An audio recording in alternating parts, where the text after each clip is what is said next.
దీనికి జరుగుతుంది అని ఆలోచన చేయరా? నేను నిజంగా సూర్యాపేట జిల్లా కోదాడ మున్సిపాలిటీలో ఎన్నికల ప్రచారం హోరెత్తుతోంది.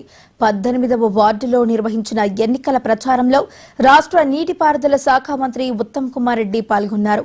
ఈ సందర్భంగా ఆయన మాట్లాడుతూ రాష్ట్రంలోని అన్ని మున్సిపాలిటీలపై కాంగ్రెస్ జెండా ఎగురవేయడమే లక్ష్యంగా తాము ముందుకు సాగుతున్నామని ధీమా వ్యక్తం చేశారు.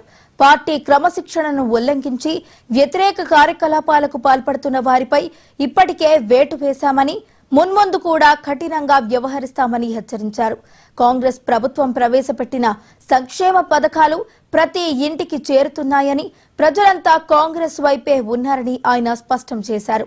అభివృద్ధి సంక్షేమమే అజెండాగా సాగుతున్న ఈ ఎన్నికల్లో కాంగ్రెస్ అభ్యర్థులను భారీ మెజారిటీతో గెలిపించాలని ఓటర్లను కోరారు.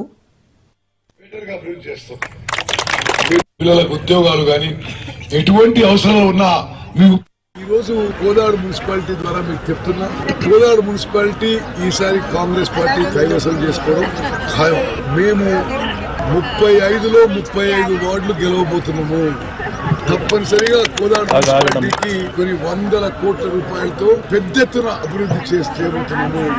కోదాడలో బజార్లు, డ్రైన్లు, మరి పరిశుభ్రతకు అవసరమైన అన్ని విషయాలు, మరి విద్య, వైద్య, విద్యుత్ అన్ని విషయాల్లో కోదాడ మున్సిపాలిటీపై ప్రత్యేక శ్రద్ధ వహించి రాష్ట్రంలోనే ఒక ఆదర్శ నగరంగా కోదాడ నగరాన్ని తీర్చిదిద్దుతామని చెప్పి నేను మాటిస్తున్నాను.